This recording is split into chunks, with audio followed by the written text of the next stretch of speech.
and this is our plan of attack. Banks have become an essential threat to our democracy. So consider this justice. Thank you for listening to Revolution Radio at freedomslips.com, the #1 listener-supported radio station on the internet. Please help support this station so this battle can continue forward. Revolution Radio!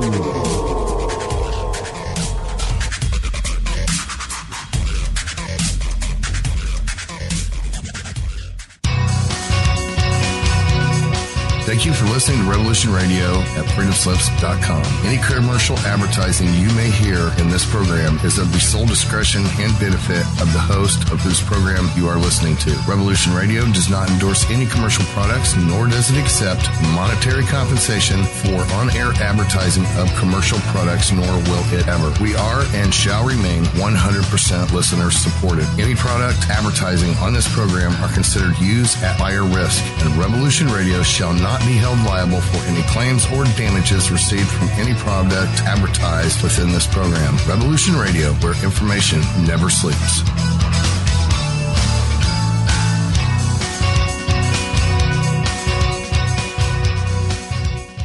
How healthy are your arteries? Deteriorating circulation has a number of early warning signs. High cholesterol, high blood pressure, fingers and or toes often go cold. Arms and or legs often go to sleep. Sharp diagonal crease in the earlobe. Short walks cause cramping or pains in legs. Memory is not as good as it used to be. Ankles swell late in the day. Chest pain after physical exercise or emotional stress. If you experience even one of these symptoms, your circulatory system is crying out for attention. Extendivite is a natural solution to help improve your overall health. Extendivite is not your average heart tonic. To order, call 1-877-928-8822 or visit heartdrop.com or find us on Amazon. Extend your life with Extendovite. The opinions expressed on this radio station, its programs, and its website by the hosts, guests, and call-in listeners or chatters are solely the opinions of the original source who expressed them. They do not necessarily represent the opinions of Revolution Radio and freedomslips.com, its staff, or affiliates. You're listening to Revolution Radio, freedomslips.com, 100% listener-supported radio, and now we return you to your host.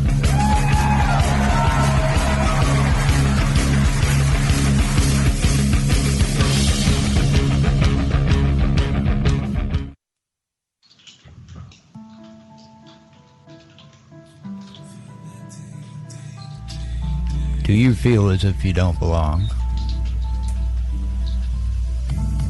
Do you know you were meant for something more? Well, you were.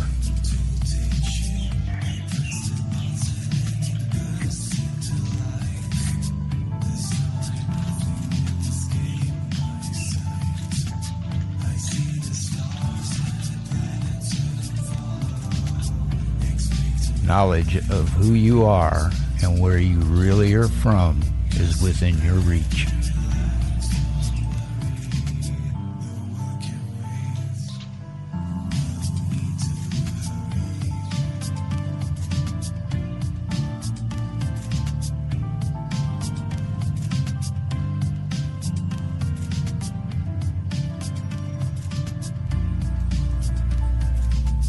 Join Janet Carol Lesson and Dr. Sasha Lesson as they search for the answers as they open up the Stargate to the cosmos.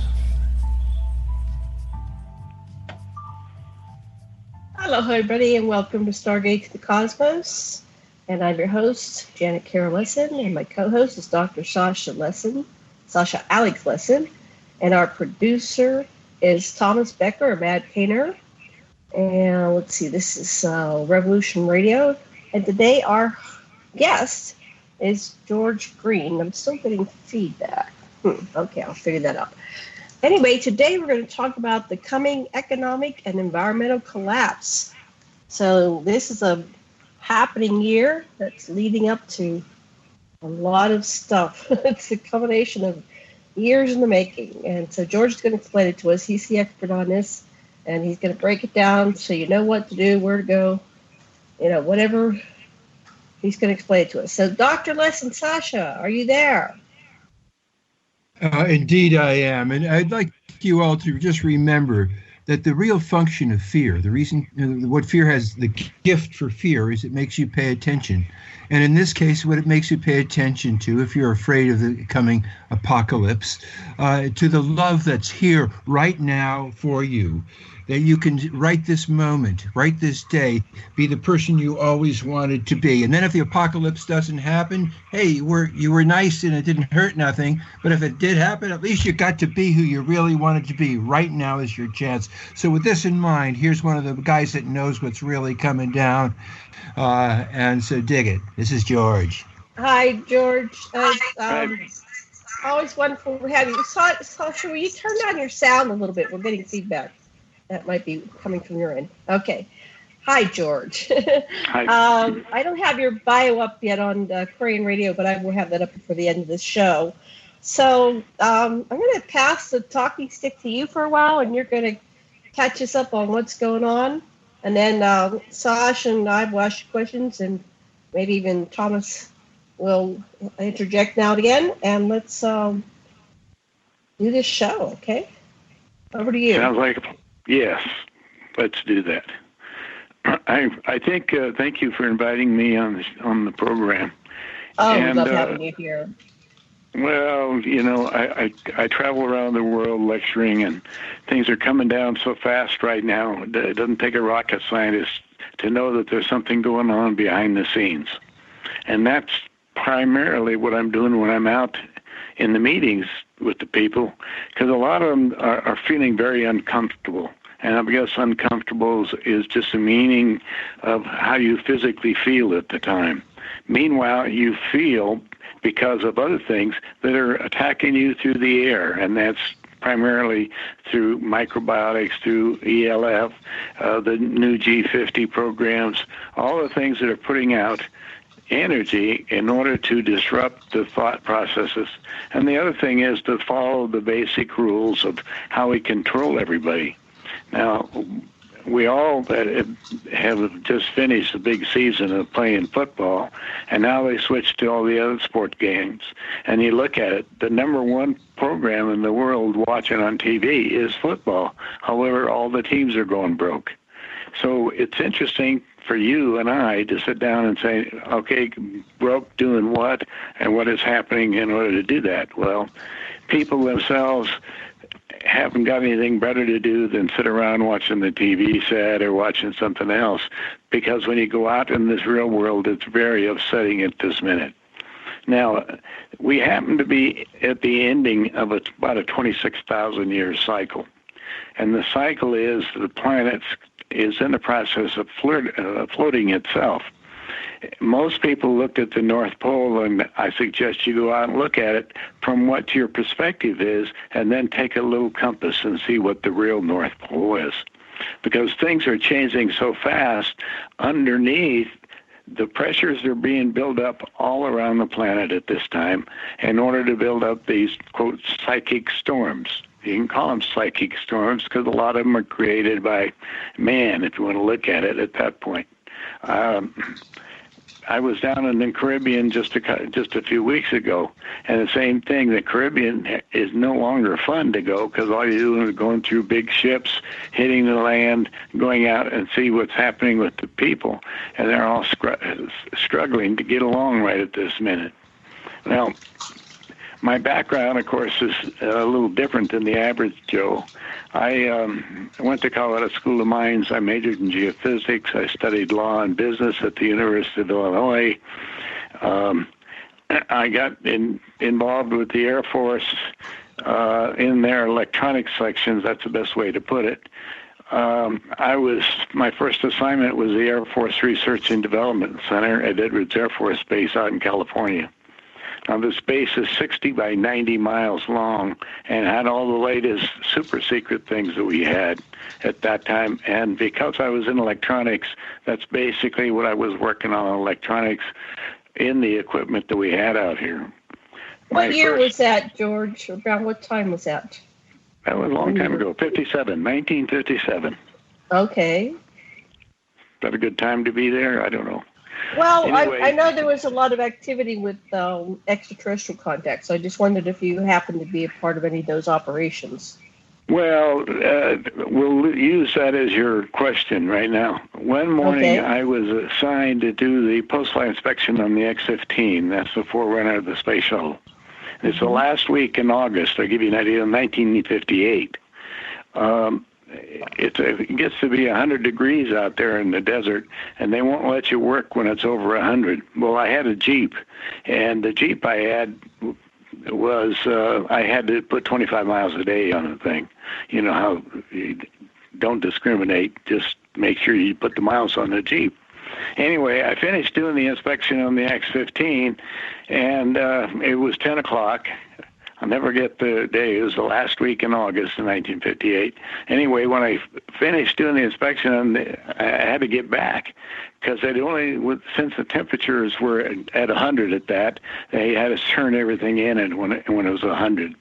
Anyway, I'm out about 5 miles north of the main base, and as I'm going back into the base, there was 2 hangars I hadn't been into. Now, I had all the, super secret badges on me, so I could go anywhere, top secret. Anyway, I walked into this one little hangar, and it was really striking because there was nobody around, just me. Well, I could understand because of all the temperatures and the people weren't out there. But what was inside the hangar was a big circular disc. Now, it was circular, but you have to understand the X-15 and the B-58 and all the things are out there were real striking vehicles. Well, I'm looking at this round craft, and that's neat. So I just didn't go any farther away. I was 10 feet away from it, so I'll never forget it.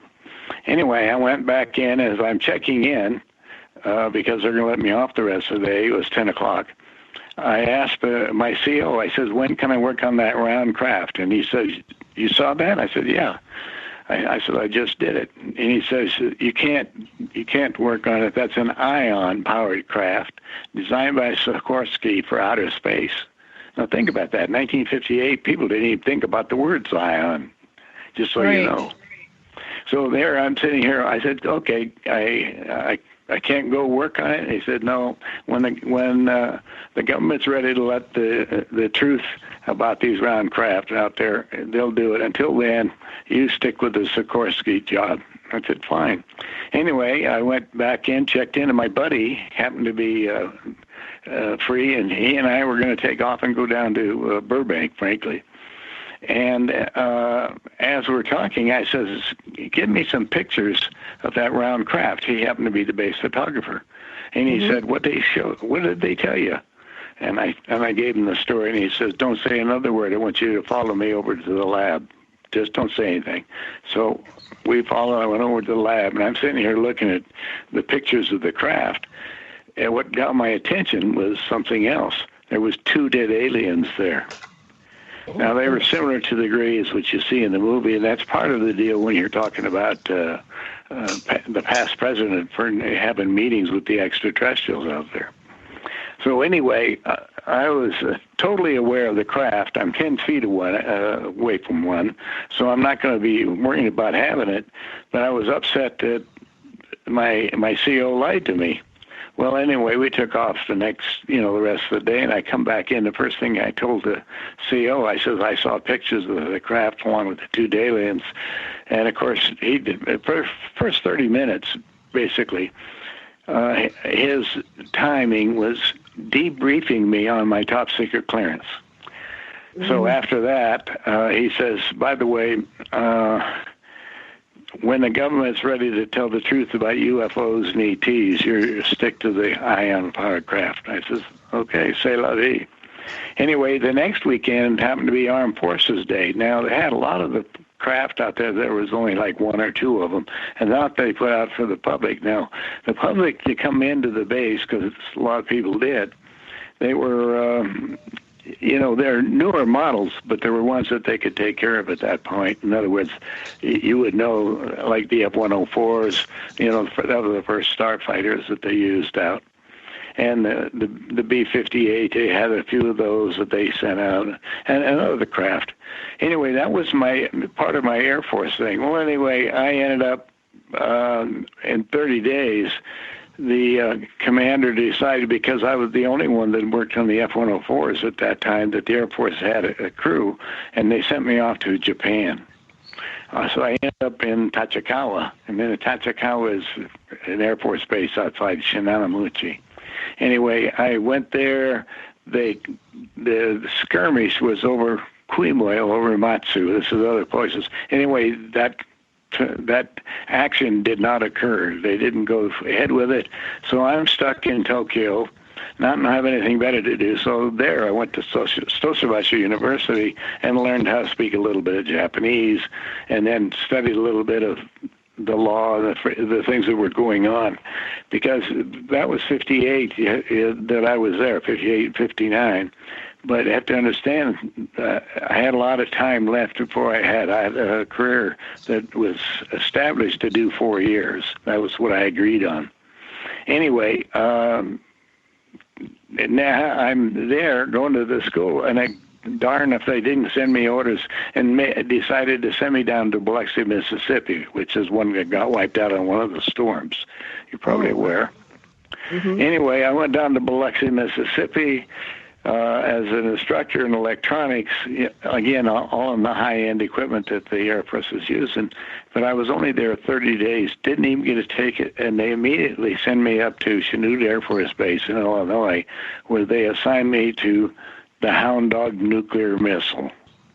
I was assigned to the guidance programs, and this missile was dropped from the planes, but it was designed to go where they told it to go, and if other planes or other vehicles chased after it, it would then stop the direction it was going and switch its direction, so whatever vehicle was after the craft, because you have to talk about it today. This had happened back at that time. We're talking about aircraft that we have a nuclear missile underneath the plane, and this thing is going out. And today you don't hear about any of those, because they found out that they don't really work like they're supposed to, and we don't use nuclear because they found out a lot of problems with using nuclear. So the problem, in advance on that thing, the problem with nuclear, according to the extraterrestrials, it's the only thing that we have that will disrupt the soul energy. So that's a little bit of the background of where we brought up the UFOs and ETs and that stuff. So if you have any questions on any of that, just jump in. Okay. Sash, do you have any questions?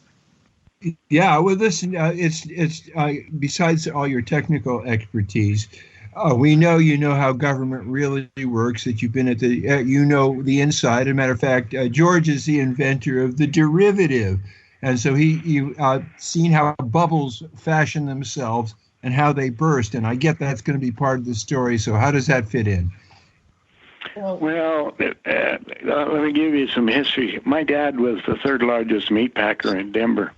And when you go out and we buy, 1,000 head of cattle from the farmer, the rule was we had to pay him within 24 hours for the animal. However, my dad also was processing all the animals. He bought them and then brought them in the next day or 2 days, whatever it took. We killed them and we sold the product back to the government.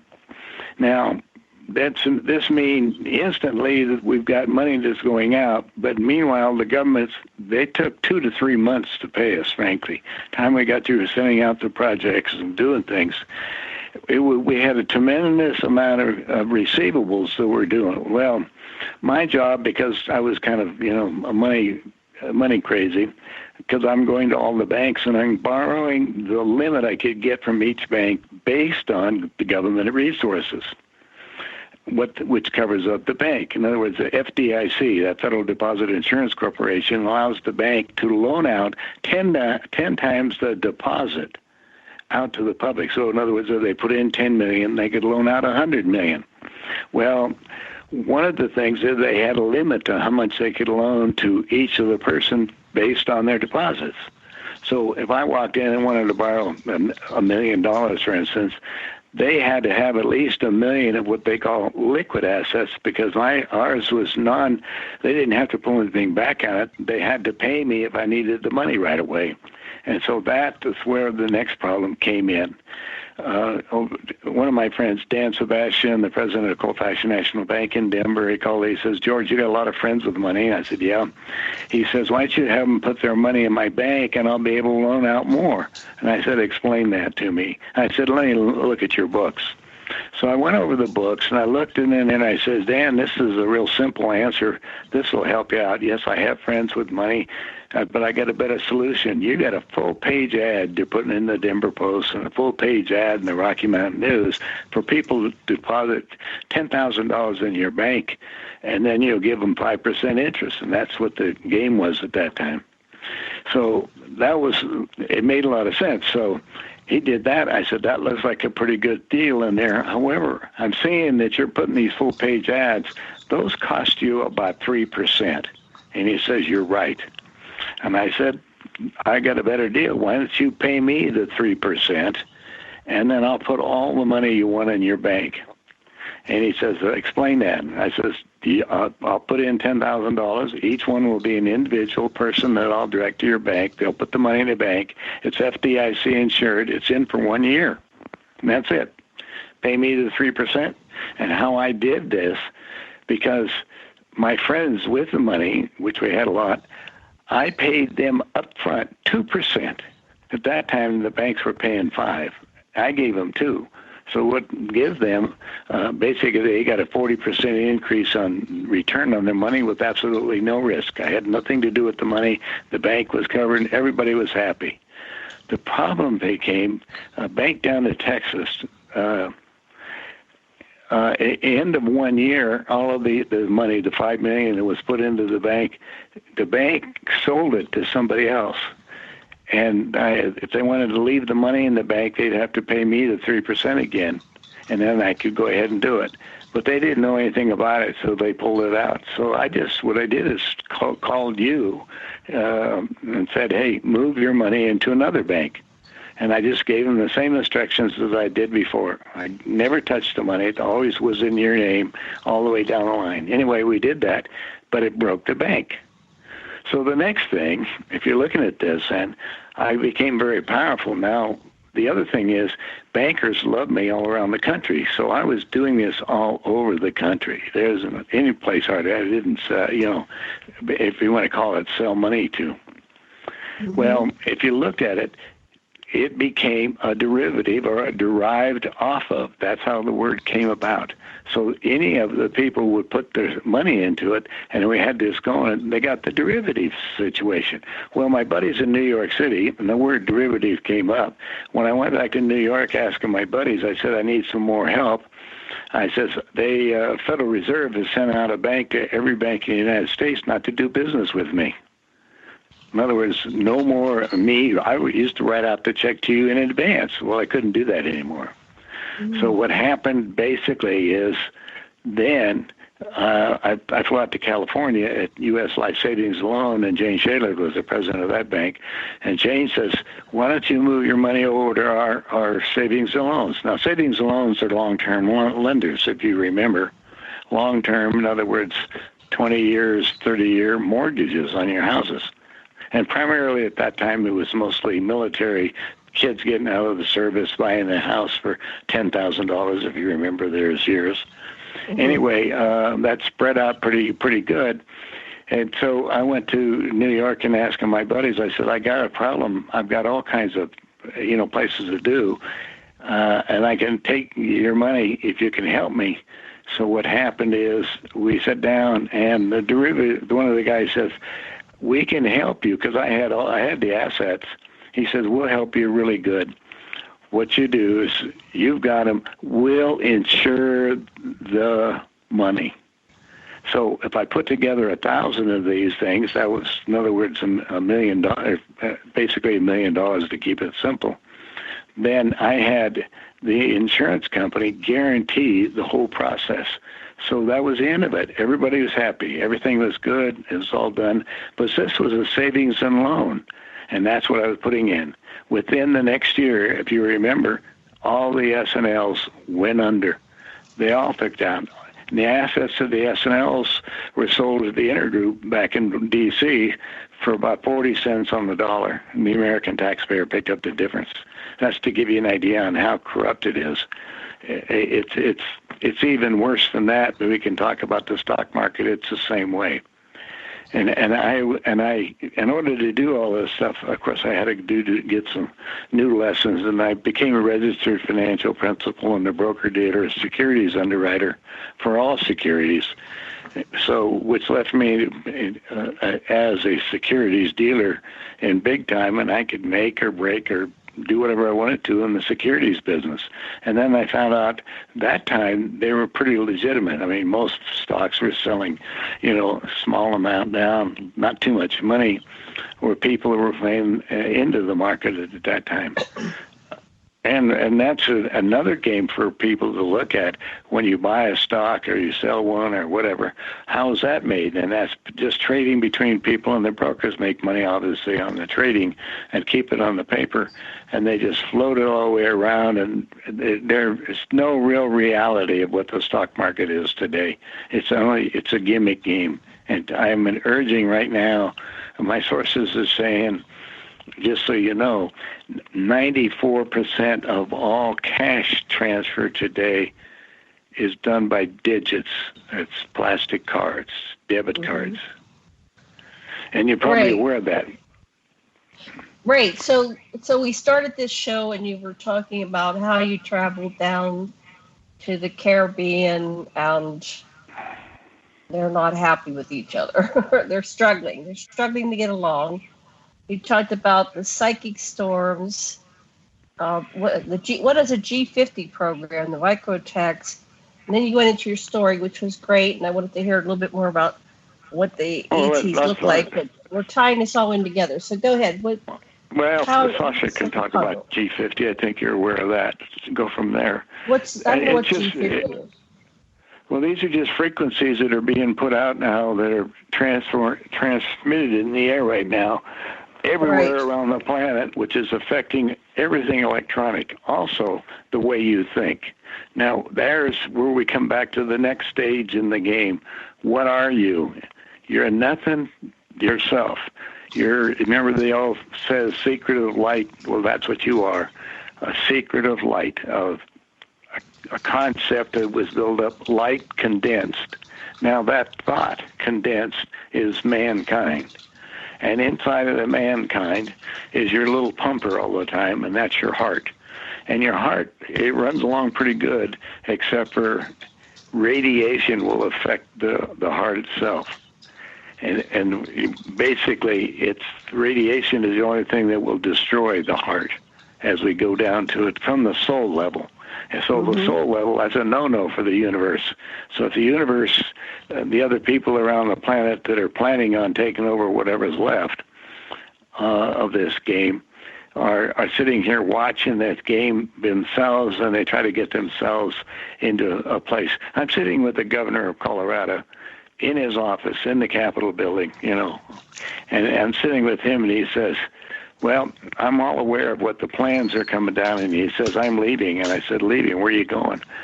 He says, I'm going to Australia, to underground city that was built down there for 35,000 of the so-called elite. And that's because that's all part of the game plan.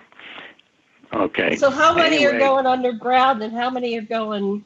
we've got the underground facilities, and I've been in one of those, and I've been a couple of them, and we're aware of those. Some of us are aware. Pine Gap is just one of them. They're all over the place, and so we're coming down to the end of the wire now, and they're making their escape. Are any of them going off planet, or are they all just going under the ground? No, the problem is when you're saying building off planet. We basically our system, like you said, we've got the artificial body that's running around the planet right now, planet Earth, And then you've got Venus, which is another planet that came in when we had a big shake-up in the universe when one of the huge craft come by and basically disrupted our universe as such. And it blew itself up, and it's the satellite ring, the satellite that's running through space there all the time. That was another planet that was inhabited. Mars was the first planet that man, as you and I look at, came from, and that's where we did. And now we got to a point where they wanted to move out. They murked themselves down. I have to look a long time. You and I both can't keep track of timing, because the time effect from them as well as us affects everything throughout the universe. And what it takes time. Like I was just at a meeting with a short while ago with some of our friends that are off planet. And basically we're discussing on how they are leaving the planet themselves. So now, a lot of these are extraterrestrials or humans that you were in a meeting with recently? Well, these are extraterrestrials. And what species are you meeting with? Well, last time I was over with Billy Meyer. Uh-huh. That's the last one there. Now, there was another group that was down over in Spain. That's Antonio Rivera. He was the lead on for that. But most of my friends are, changing now. They're getting a little older. I guess we all are. Yeah, we're all getting older. And this is happening, and so the sequence of events are going on. It's the same thing of going down to South America. There's plenty of places down there where the ETs still have bases themselves, and right. they don't. And the people themselves go down and try to get interconnected, which they can. It's like yourself. You can get up and do that. Right. The biggest thing is I ended up, in order to get involved with all this, I made a deal with the extraterrestrials. So I started a publishing company. My first book I published was for another person whose father happened to be a great hypnotist and stuff. Anyway, the book was on Nostradamus. And Nostradamus, and the book was called Conversations with Nostradamus. You can pick it up on YouTube or something. But anyway, we did a couple volumes of that. And what happened is, at that point, other ETs contacted me, and I ended up publishing another 6 books, totally authored by extraterrestrials. And they're all available on Amazon or my website, nohoax.com, nohoax.com. But what we're trying to do is get information on it, and the information we're putting out is written from my previous experience as running around with the guys that are planning on taking over the world. I mean, I just sitting there dumbfounded about what they were planning on doing, but I just didn't want to be part of it. So I kind of broke out of that whole area and. Are they still on target with their plans that they made when you were in the meetings? No, the last one that was started was called the Plan 2000, and that's when they wanted to have Jimmy Carter. I'm sitting in the meetings when they asked me to be the finance chairman for Jimmy Carter for his election. So I'm sitting in here with that, but basically they wanted to have him going, and part of his, they are given instructions on what they have to do. The first thing they have to do, obviously, is do what the plan says. Like the first thing that Jimmy Carter did was give away the Panama Canal. Remember, that was American property. The second thing he was supposed to get World War III started. That didn't go, as we know. So when they take office, they're given these instructions of what they're supposed to do. The presidents, and who's giving them these instructions? Look up the Georgia Guidestones, the big Guidestones. Just go read all 10 of them. Right. And see but what you're saying is they do have a meeting. They are told what they're supposed to do, and in your presidency, this is the agenda. And so he didn't do it. Did he get in trouble for not starting World War III? I mean, who's dictating that to him? What happens? Well, he tried to start it, and that was against Iraq, remember? So who's get the war telling going. everybody to do these things? Like Snowden says it's the tall whites. Who's coming in and saying how, so you're president, you think you're in charge, but you're really not, and here's what you're supposed to do. Who's doing that? Do you know? The people behind the scene? Yeah. Do you know? Sure, I knew that. Well, I said, I'll give you an idea on how that worked a little bit. Okay. I just started, this is back in the old days when I was really kind of like Trump, if you want to look at it. I was going to do a $100 million project. Anyway, I took my 2 daughters with me flew up to Aspen, and I let them go up skiing. And I walked into the room, and I said, I'm shocked. I'm sitting there, and the world leaders are sitting there. And I said, what am I here for? And they said, we'd like you to be the finance chairman for the election of the next president. And I said, president of what? I thought it was some company or something. Because they did that to me. I became president of companies just to, manage them or get rid of them. Anyway, I'm sitting there looking at it. I says, okay, who's going to be the next president? And they said, Jimmy Carter. I said, Jimmy Carter, who's that? And they said, he's the Democratic governor of Georgia. I said, I've been voting Republican. Paul Volcker, the chairman of the Federal Reserve, walked over, put his hand on my shoulder, and he says, son, don't worry about it. We control them both. Mm-hmm. They control the money.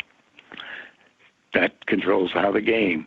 Well, the next question is then, I said, what I need to know a little bit more about this whole thing. Now, it's a 4-day meeting, so I'll set in on the meeting what they had planned. So the first thing I did, I'm sitting there, they set me down there, he says, you got any questions? Go over and sit with Ted. And I'm with Ted Kennedy at that time. And Ted and I were talking, he says, George, you're going to have a real good time. We're going to send you out to all the state Democratic functions to raise money for the party, and you're going to have just a good time. Just then, my youngest daughter, walked in from the ski slope, and Ted looked at her and he goes, wow, I got to go to bed with that. And I said, no, you don't, Ted. That's my daughter, and she's 14. And he says, I don't care. I was so livid. I just got up, walked across the room. I sat down with Pierre Trudeau and his wife, just so I figured I could get a little level. Anyway, Pierre and I were doing okay, but then I looked over at Pierre's wife, and a little cigar box and the table next to it was full of white powder, cocaine. Mm-hmm. And I'm sitting, I said, I don't know if I want to be part of this, guys. I'll stick into the weekend so you can tell me what you had planned and what I can do. And hadn't got a clue on what they've been, because I just started a $100 million project, and I put that on ice. Didn't even finish it. Just to give you an idea, it's nuts. Anyway, finished doing that. Then I got over the long weekend. Then I went out and I said, I'm going to get some investigation. One of my friends was Ted Gunnison, former head of the FBI for Southern California, and I flew out with Ted, and I was discussing some of this stuff. And Ted says, I'll get back with you with some information, because he says what they're going to do is they're planning World War III right now. And now that's what I was telling him that. And then he came back and he says, no. He says, what else did they give you? And I said, well, they asked me to build an enemy prisoner of war camp in downtown Las Vegas. And he said, downtown Las Vegas. He says, I'll get back with you. Anyway, he went out. He came back a couple of days with a copy of the contract, and it says, enemy prisoner of war camp. Enemy. And he says, by the way, they're changing the name of the project into no longer enemy prisoner of war camp. They're called conscientious states, is what you're looking at. Conscientious affairs. So that's just for convenience. That's for people. So for friends or whatever they want to put it, it'd be just objected. But they didn't come in enemy prisoner of war camp, because who's the enemy? Right. So anyway, that game went out, and they're all over the country anyway. So Where are we now? So you were in the inside of these discussions in the 70s, and then you had that. There's a few people still around claim to be around. The oldest president of the United States right now. You know who that is? Right, Jimmy Carter. Right, he's still alive, and he's building houses for the poor and writing books. That's right. Trying to do things. It's the same deal. So we have some around that have the knowledge, but the problem is there's too many other things that are involved in this stuff that they won't put it out because people cannot believe that they're able to do that. That's like last time I was in Washington, D.C. at a meeting. One of the girls come up to me and she says, "Have you been over to the? Are you familiar with where they're making people?" And I said, "No, not really." And she says, "I work on one, and that's where we're making all of the duplicates." Okay, so she's in part of the cloning facility. Yeah, in the cloning. Did she tell you what they're doing, or are they making? Oh, they gave me a lot of information, but a lot of ETs are making them too. The Greys are all ETs. All of the Greys, the one that you see in the movies and stuff on it, they're all clones. And when they make them, they don't have the ability to transmit a soul, so they're soulless beings. So it's an interesting. When I was down at New Mexico, I was down there by where one of the bases. We were using it as supposedly a storage of weapons that we put on underground. But instead, we made a deal with the Greys, and they're renting it. It's not too far south of. Pardon? Was it the Dulce base? Or some other facility? No. Yeah, another facility. No. But anyway, they have one down there, and they still fly. They're still flying. The ET's still flying down in New Mexico. I have a friend that has a ranch down there. They're always coming in, landing, go right over to the base, and go, and they basically become invisible. It's kind of like when I was over there with Billy. They had a lot of craft that came, and the craft. You could see light, and then it would open up and become a solid craft. It's kind of like the picture that everybody has that are involved with ETs. the craft with all the round balls around it. Mm-hmm. Now that was actually a UMO craft. I found out that later. And the UMOs are about 500 light years ahead of us, so they're not too far different. The UMO, well, they look just like us. I had pictures of them too, and I put some of those out. And a lot of this stuff doesn't make a lot of difference at this minute because we have another problem. When I was playing around in the game of biology on the planet, we're making animals and creating that. We also learned the technique of making people. Basically, what we're talking about. One problem was involved environmentally. When I went to School of Mines, of course, that's the #1 engineering school in the world for earth sciences. And a lot of the material we were talking about how you determine the latitude, longitude of an area, and how much food can you grow on it, how much water is coming in, and things we were learning pretty heavy on what can take care of things. At that time, when I was running around with the group, there was about 6.3 billion, that's with a B, people on the planet. And you're probably aware. Well, what do you think's on the planet now? Well, the official count is like 7.1 billion or something like that. I looked it up the other day, but you have a different count than the official count. You said it was 9.1 or something like that. Yeah. That's right. Over 9 billion people. And so why the discrepancy? Why are they saying less than what's actually here? Well, it wasn't a question. Look, the whole planet was engineered for 500 million. That was it engineered for. That's the most they could sustain. And here we are at 9.3 billion. So you know they got to get World War III started right away, and that's what the original plan, of course, would hit Israel with a nuke.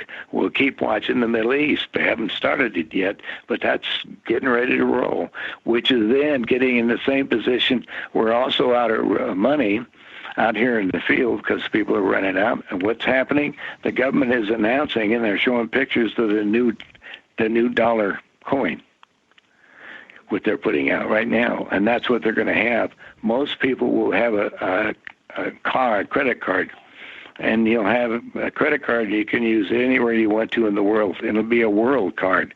However, when I was sitting in Beijing, China, with the leaders over there, the last comment they made to me was, it's 5,000 years, it's our turn to run the world.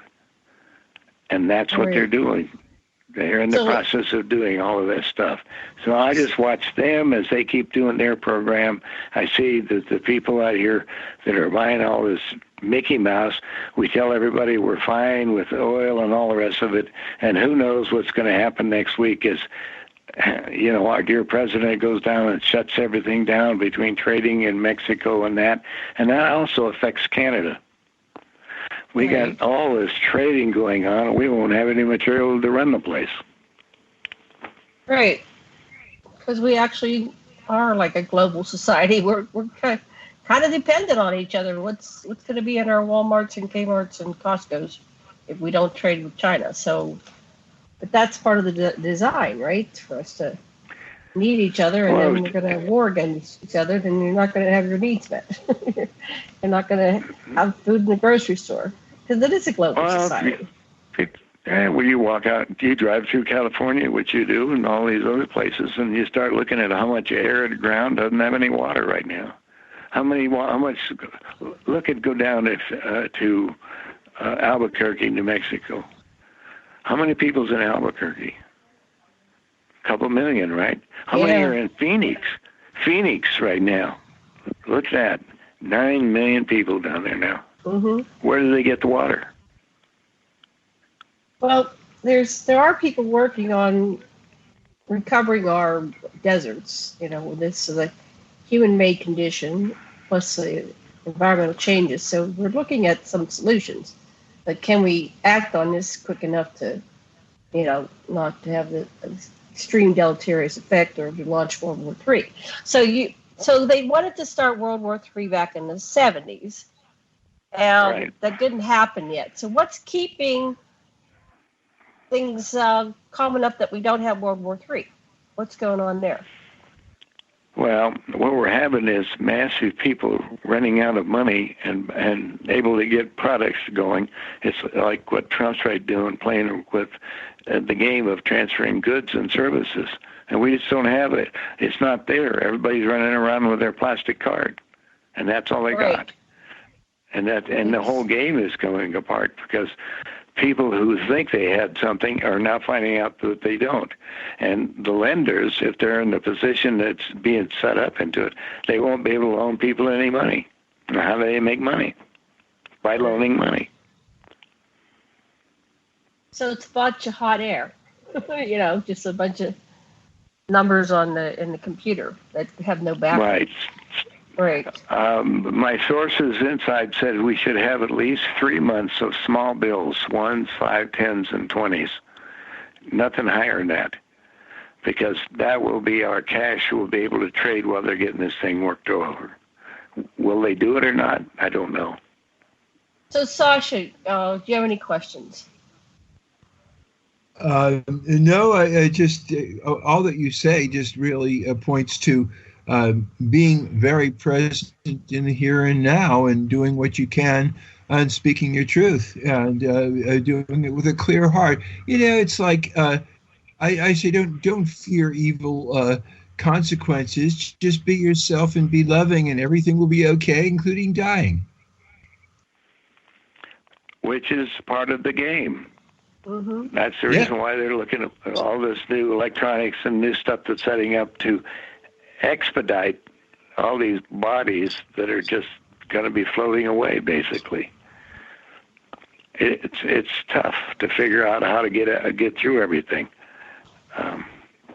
So your friend said he's going to Australia. So are they going to be better off? I mean, since this is kind of a world that's connected to each other, it's World War II, there really wasn't a place to hide. Is there any place to hide? You're saying underground.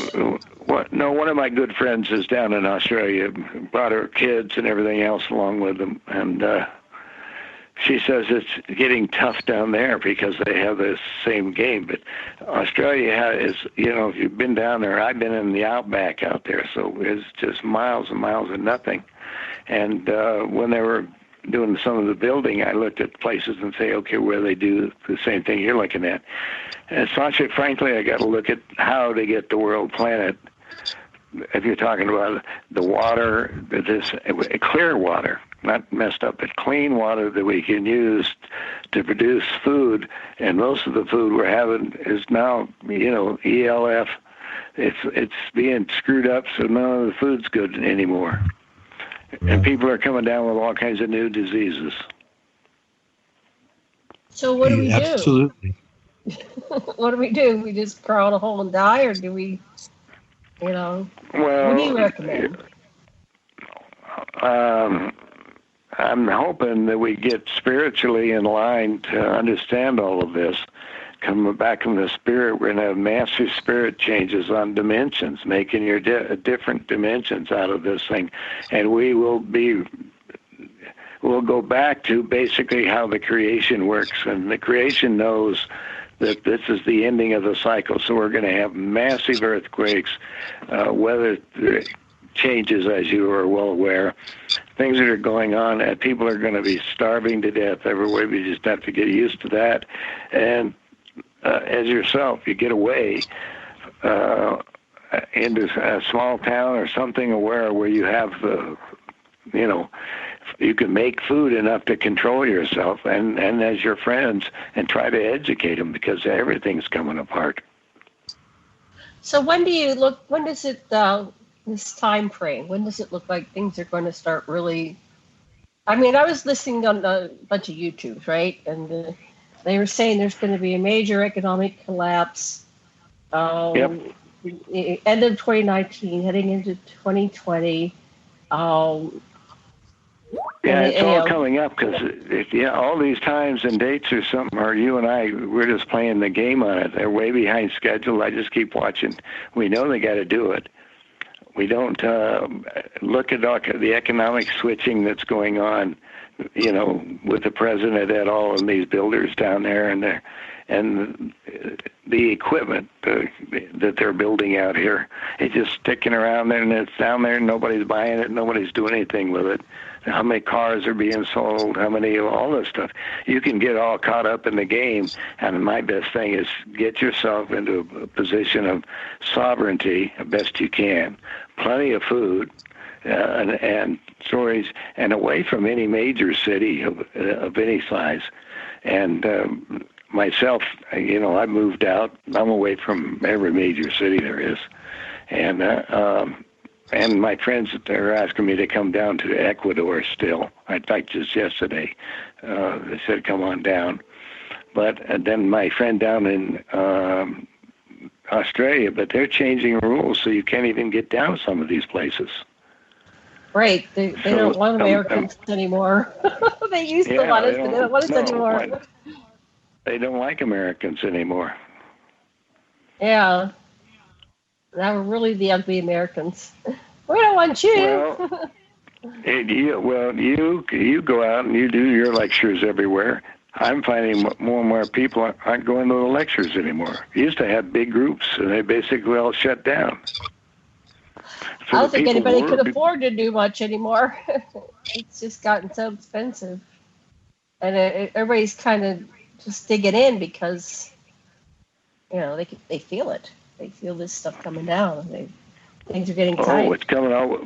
Yeah, well, your listeners take themselves a trip and go down to Italy, Texas, and look at the monolithic dome projects. You can go down and learn how to build them and see you can build them cheap, they run good, and that'll give you some place so you'll have some environmental places. But that's one suggestion, because all of the projects we've been building is all, all stuck up. But this is the other problem. Most of the major cities now have all the population. Right. Well, that's been intentional, right? They intentionally tried to corral us all into cities. Exactly, because they get rid of. Yeah, that's to get rid of them using the technology for the cities themselves. That's exactly right. So it's. So when's the last time you went down to Italy, or have you done that? Never been to Italy. Sasha, have you been to Italy? Italy, Texas, I'm talking about. Oh, Italy, Texas. Oh, no, I've never been to Texas. The last time we were in Texas was, 2 years ago? We were in Austin, and that's a pretty... Oh, it's wonderful. What a beautiful nice place. Community. But anyway, we didn't really we didn't live there, so we weren't on the inner workings. You didn't wind up there, but you went to, yeah. Yeah, so we were just visiting. visiting. I have a lot of friends in it. I like the same thing. When you're talking about Texas, it's nice too. But a lot of people that's another big city, and it's all set up on it. Too many people to hold everything.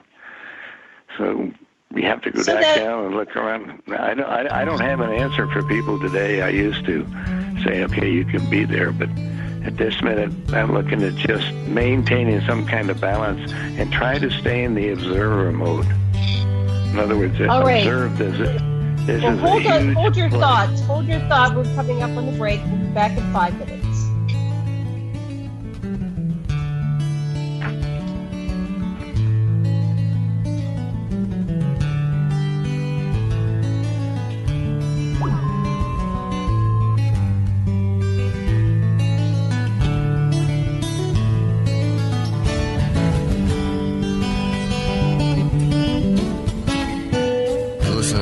Radio at freedomslips.com, and we'll be right back after this message.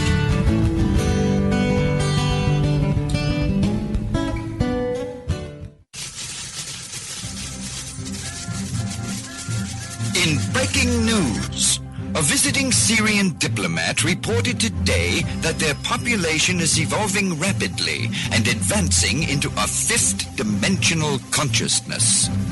They are seeking peace with all cosmic cultures, which may mean that the Earth will be asked to join the prestigious Galactic Federation of Light Alliances. Please join Debbie West and Michael Hathaway on Lost Knowledge, Saturdays, 3 p.m. Eastern Standard Time in Studio A, for the latest breaking news on the Star Visitors' peaceful contact and the ongoing project of cleansing the Earth. Who are you? I am the architect. I created the Matrix. I've been waiting for you. Why am I here? You are the eventuality of an anomaly which, despite my sincerest efforts, I have been unable to eliminate from what is otherwise a harmony of mathematical precision, which has led you inexorably here. You haven't answered my question. The Matrix is older than you know, as you are undoubtedly gathering. The anomaly is systemic, creating fluctuations in even the most simplistic equation. Choice. The problem is choice. Right here at Revolution Radio, freedomslips.com. Be here Wednesday evening at 8 p.m. Eastern Time for Private Eye Matrix Revealed with Monique Lassonde.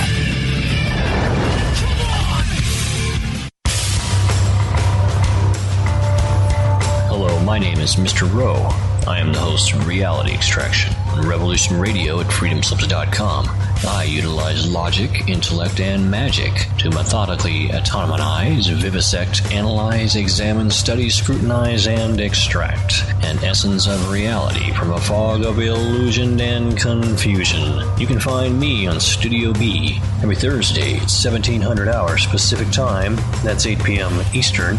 No topic taboo, no subject too strange. I strive to take a neutral standpoint during the dissection of the topic at hand. That's Reality Extraction with Mr. Rowe on Revolution Radio.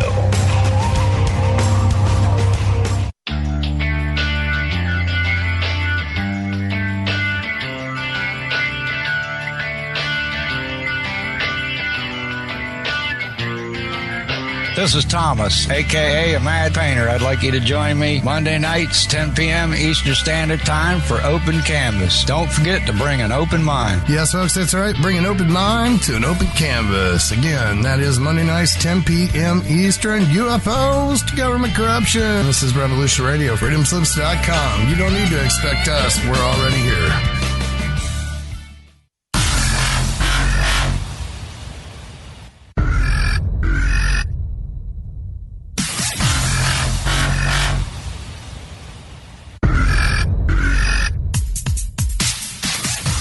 Thanks for tuning in to Revolution Radio. Here at Revolution Radio, we are listener-sponsored and commercial-free.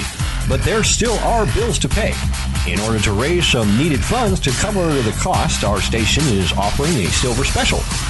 In the continental United States for a $60 donation, or in Alaska, Hawaii, or Canada for a $70 donation, we will send you an uncirculated 2018 1-ounce pure silver eagle. The $70 donation, the extra 10 is to cover shipping, by the way, outside of the continental United States. When making the donation, you must put Silver Eagle promo in the notes on the donation. And thank you for tuning in to Revolution Radio at revolution.radio and freedomslips.com. Without you, there is no us. Revolution Radio, where information never sleeps.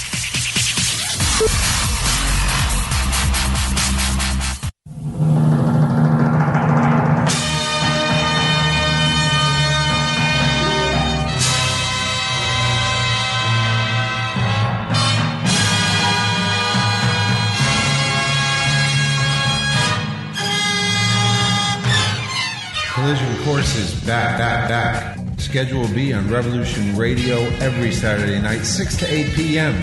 You get outer space. You get honest answers, real researchers, truthful answers, and a place to engage with questions. Take part in the discussion. Revolution Radio on freedomslips.com hosts Collision Course every Saturday from 6 to 8 p.m. Eastern, 5 p.m. to 7 p.m. Central, 4 p.m. to 6 p.m. Mountain Time, and 3 p.m. to 5 p.m. Pacific Time.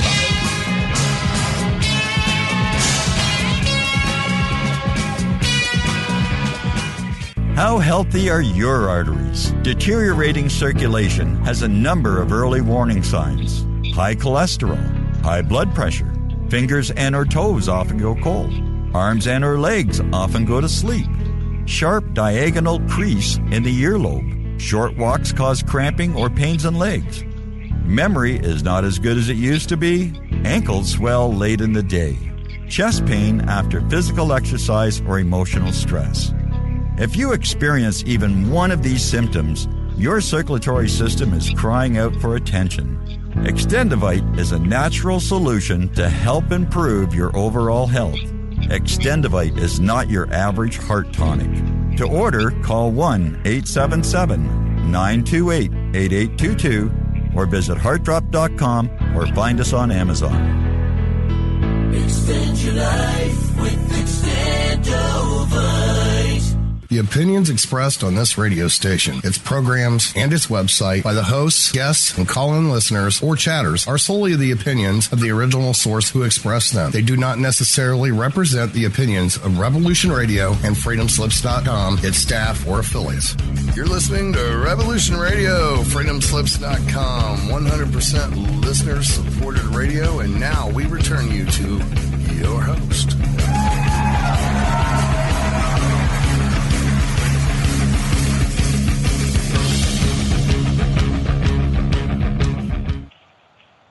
Aloha and welcome back to Stargate to the Cosmos on Revolution Radio at revolution.radio. And I'm your host, Janet Carol Lissing, with my co-host, Dr. Sasha, Alex Lisson, producer Thomas Becker, guest George Green. Before we get back to the show, I want to remind everybody to please go over to that donation button and make your donation today, because we really need your donations to keep bringing these wonderful shows to you. So Thomas Becker, Mad Painter, it's the second. How are we doing? We already have $137. I think that's pretty people awesome. Love us. Yay. Thank you, people. We got a long way to go, though. It's 25 is our goal. So please kick a buck or two. And do we have any specials running for April? Not that I know of at the moment. But, I might okay. Something may come up. Sasha, Dr. Lesson, how you doing? Yeah, it's George. The story that you told about the disgusting Edward Kennedy is really, in a way, the heart of the thing. And the other story is about President Carter, who is making amends as best he can. So the question is, can we make peace with Pharaoh? Can we reach the heart of the of those bankers that realize that we empathize with them, that they have hearts too? Can we make it work for everybody? Does it have to be this way?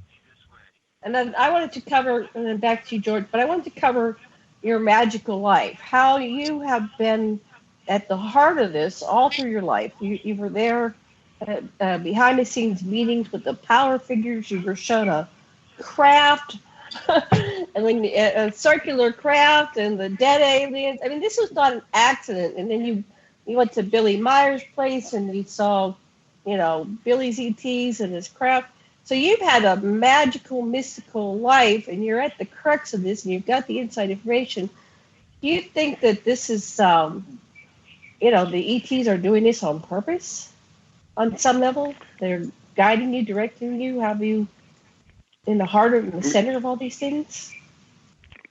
Well, I've been actually, you're asking the question that I've been discussing the same thing, because every day I get a little day older, right? But the same thing is the people out there that we used to go out and speak to, and the books I used to publish, people are not buying. They're not interested in that kind of stuff. It's interesting because we had a seminar scheduled for 300 people. You know how many showed up? Oh, 30, yeah. 30. And where was this You're having the same problem? I quit. I did my last one in October, and same thing. And it cost an arm and a leg, and I'll probably be recovering for the next 2 years if I recover, financially. And so, it's really hard. People are not. I think it's just people are scared. They don't have the money. They're lying low. I don't think they're afraid to get out there and, like they'll be taken out, but they just don't have the. We don't have disposable income. It's all economics, right?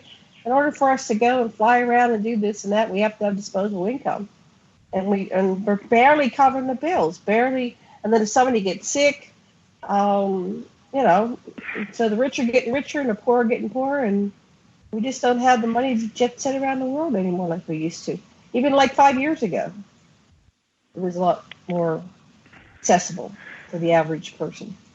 That's my thought, but what do I know? Well, that's pretty close to what's going on because of the same thing. The book buzz. I have about 25 tons of books right now, right. And we're sitting here but nobody's buying them. We just quit. They've got all it. If you're going to buy a book, it's got to be a romance and mystery novel. Something different that's, has nothing to do with the real up and down. And D.C., District of Criminals, you can see it over there. There's nothing that's going on that makes any sense to people as they see them as Trump goes and gets rid of everybody that he wants to. And then people are finding that out. And the whole thing is coming up at the same point, are we going to have a country left? And looks to me like that's going to pieces too. So I guess I'm in the same boat that you are. Fortunately, I was, as you know, a real estate developer and a banker and stuff. So I had made enough so I can float along the rest of the world. But I think this is the last year I'm going to be around to be even willing to go on a radio, because who's answering the question? How many people are actually willing to go and to dial up nohoax.com, or just go to YouTube and pull up George Green. That's all you have to do. Right. And then you can look at pictures of the ETs and everything else you want to, but that's only to satisfy yourself secondarily. Right now, people are too interested in sports. They're away from it. They just want to be entertained. And the trouble is, we're being entertained into a corner because they're going to set up World War III right now. You can just feel it. So we've been dumbing down. We've all been mind controlled and conditioned to just looking and stare at these computers. We don't even pay attention to life zooming around, going past us. So I understand that, and it's very frustrating. However, I think there are still some people that I still have hope. I don't know why. I still have this hope that things will turn around, and I believe in the human spirit. So we're going to eventually get tired of just being robots, staring at screens. In theory, that's the way, but I used to travel around the world. It isn't even fun right now. I mean, I used to go down to the well, like my son's as you know, is a senior engineer, nuclear physicist with Bechtel. And they traveled him all over the world. I mean, he's just come back from Jakarta, Indonesia, because the pollution is so bad you can't even breathe. He left after 1 year. Left on the project. It was a $2 billion project. He was only there for a year. Couldn't take it anymore because of pollution. Then he comes back, and he's down in Augusta, Georgia, same deal, and he says, I'm going to quit for a while. He's going to head down to where they're fighting right now, Mexico, right? So he's going to get staying away. Then I started looking at my other friends, and I have another close friend of mine whose husband, ran for president of the United States, and she moved down to Australia. I'm still in contact with her, but they're having the same problems down there in Australia. So the beginning of the ending of the cycles on the planet just doesn't work. And when I was in China, they could care less about anything else. It's just they want to run the world, and you and I are basically expendable containers. Well, yeah, that's kind of the conclusion, and we're all just want to say slaves, and somebody wants us all dead. Yeah, I know, and my last few books that I read from the ETs that they gave me everything was basically the instructions to understand it all, what you are in relationship, and as we all know, or when we wake up, all we are is a spirit inside this rent-a-wreck. And the wreck is there because of all the foods we're eating, right? Right. And but we still do it. We keep coming back. It's like, so yeah, can we escape this and not come back again? It seems like, even if we were to die tomorrow, we're going to be back again. We're always coming back here. It's not finished. So let's look at it from that perspective. That's something that we have to challenge ourselves to understand. We're nothing more than a physical spirit, if you call it physical, and that in this dimension at this point, and what's going to go on somewhere within the universe, but it's all part of the thought of the creation itself. And so we have to get as much information about what is the creation and how does that all work. And that's kind of like the little books that, we send the Handbook for the New Paradigm, and people can go to my website and read all the books. They're free. So just go to them and download them. But if they make it past the second book, they're lucky, because it will so confuse you understanding how long this has been going on, thousands of years. It isn't a 30-year cycle or 50-year cycle. It's been going on for thousands of years as this symbol of stuff that we're looking at and we're interested in, all of these things. And what are the movies all about now? War, beating, and fighting right now. That's a psychological condition. Right. So somebody wants World War III. They've been wanting World War III since the 70s. It's never happened yet, and so somebody's preventing that from the nukes from going off, so somebody's intervening and not letting the nukes go off, or they would have gone off. And we're overdue for World War III, if you think of it in that term, but it's just not happening. So what is happening? Right. I think there's a lot of different species that are in here, and it's far more complex. That's why I didn't know what you had, like the inside track for many years, but I didn't know how connected you still are and anybody still communicating. Have you talked to Billy Meyer? Is he still getting messages, or is he shut off? Same thing. No, they're not going to Billy Meyer's, his website or anything else. The same deal. There's no traction going on. And the same thing with, like yourself. Are any books being sold out there? Very little.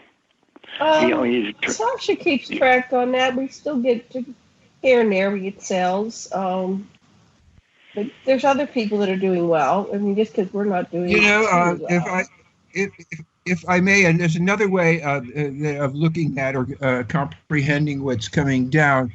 If we say that, if we think of everything being somehow a part of the prime creator, or the way it all works, we can say that perhaps the way we are experiencing things and our reactions to them are perfect. For example, George, you've talked about how the challenges have made you go inside and really feel the light that thou art, and that everybody is, and so forth. It's like that. If we look at the challenges and say, yes, this is the way things are, and if I assume they're perfect, what am I learning from this? And it becomes all a part of of being able to enjoy to the fullest everything that is right now, instead of getting freaked about it, unless you can get off on getting freaked and do so.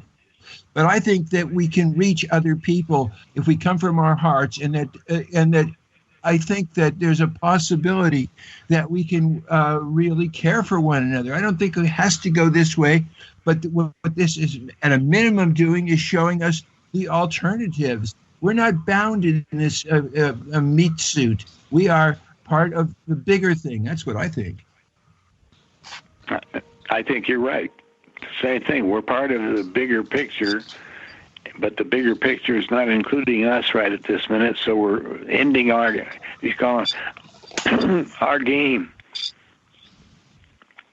Well, it may seem like the bigger picture is not including us, but we're here. We're here. Today. We're talking. We've got a platform. We're reaching millions of people.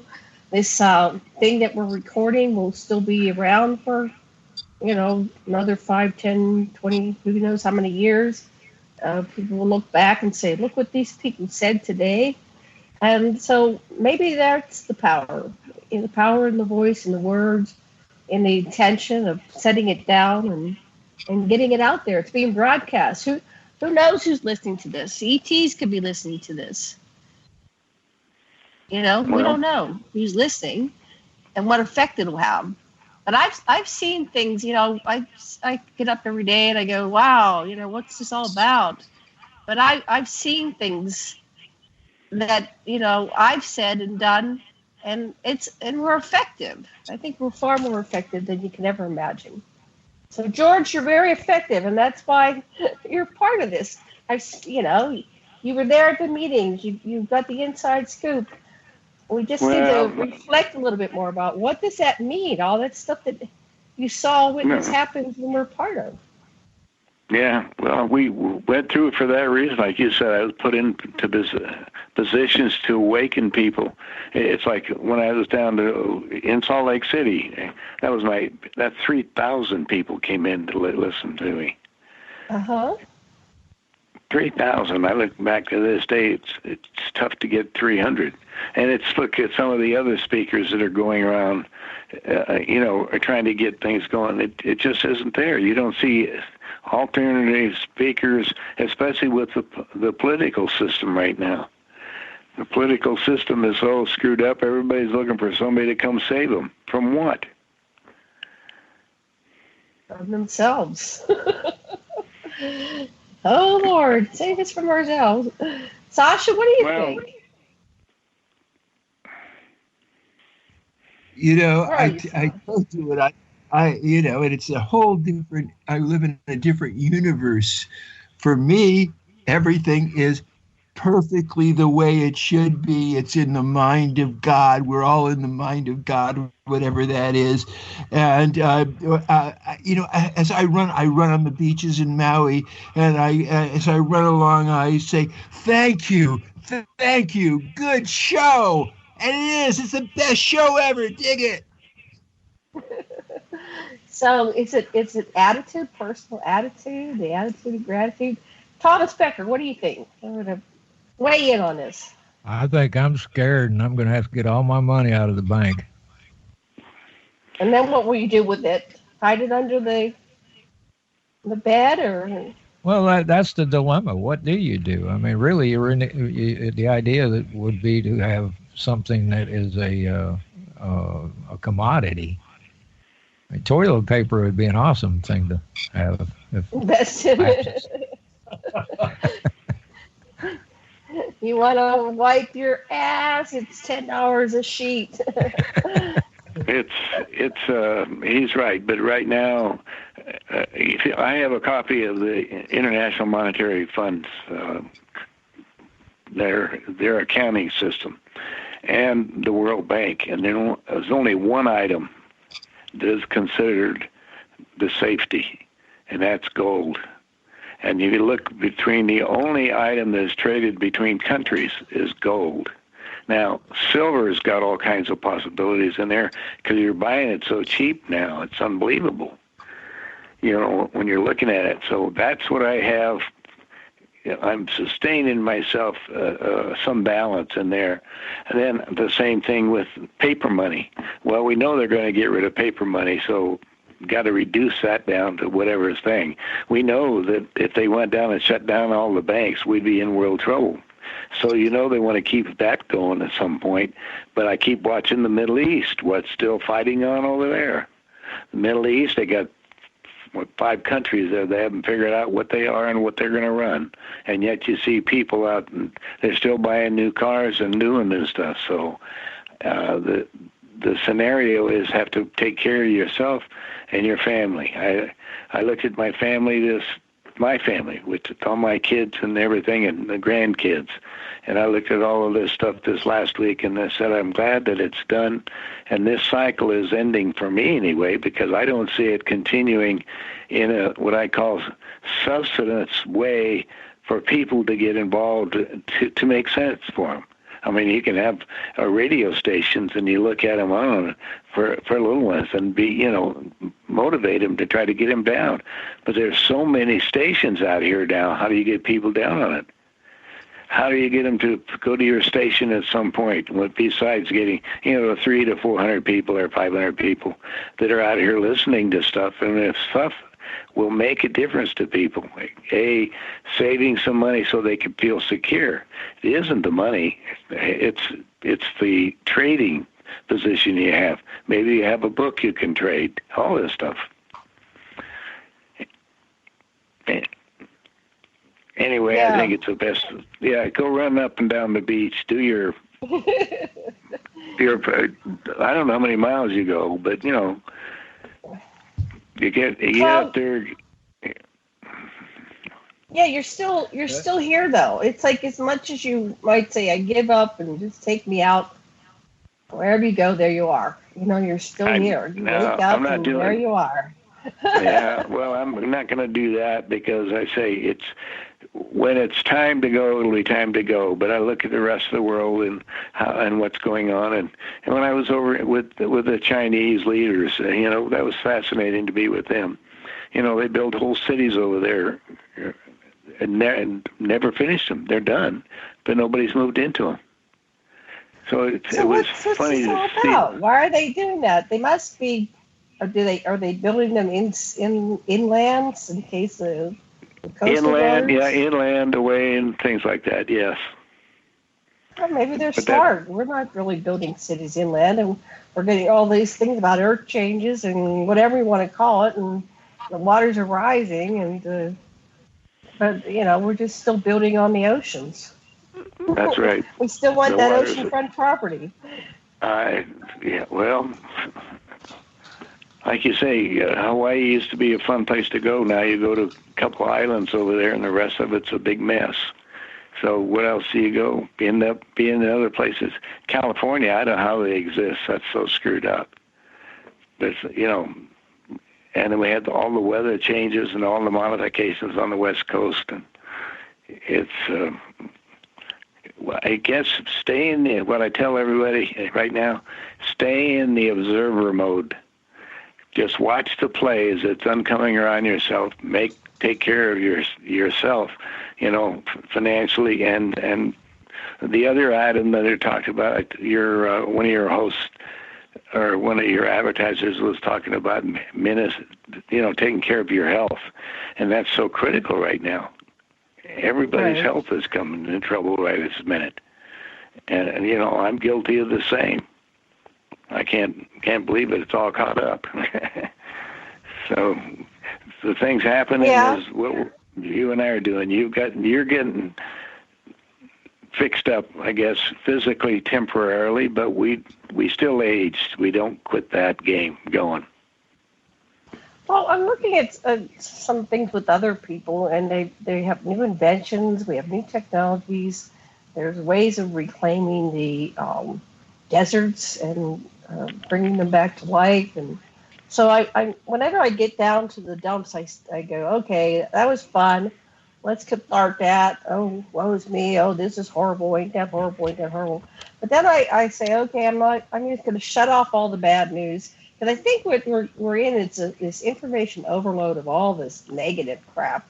And then, that's right. So then when I watch television or I watch Netflix and Hulu, if it ain't fun, if it isn't positive, I'm not watching it. I'm not watching it. I keep switching. I'd rather, read a book.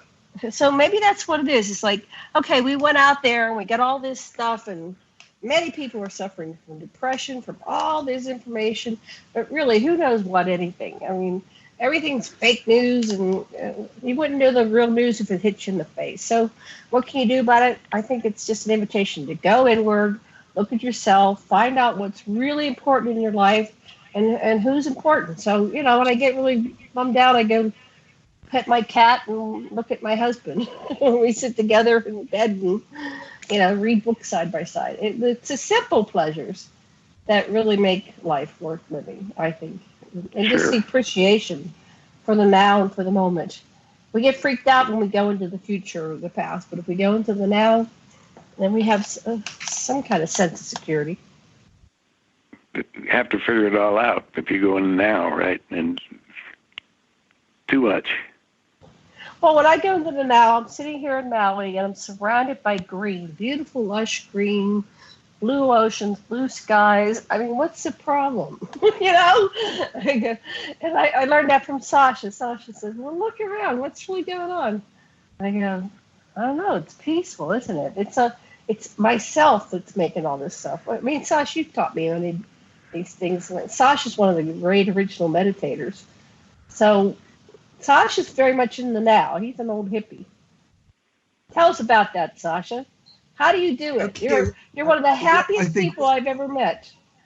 Okay, start with dig what you've got. Don't sweat what you've not. Addiction, which is suffering, means that you're attached to some kind of a thing happening or not happening.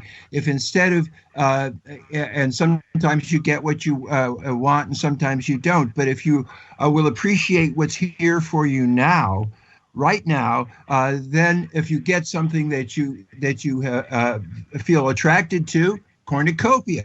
If you don't get that thing that you wanted, or in a light way that you were open to, but you weren't addicted to, and you don't get it, you're okay because you already enjoy yourself now. So that's the first principle of Buddhism, actually, to drop your addictions and to appreciate what you have here and now. Now, about aging, I'm 78, and 78 is the best I've ever felt. I love being 78, and everything that happens, aging, dying, birthing, just get into it. Really, it's so, and it's another level. If you may or may not dig it, but it's like as within, so without, as above, so below. And so the more I can get hold of the greedy and mean parts of myself and find out what they really need, resolve the angry part that really just needs effective expression, or the critical part that just wants to improve, and so forth. I get into the needs that are motivating my wants, and I'm able to feel them in others and empathize with them in others, and there ain't no others. everyone and everything you think is out there is really just a part of you. So just relax and meld into the present, I suggest.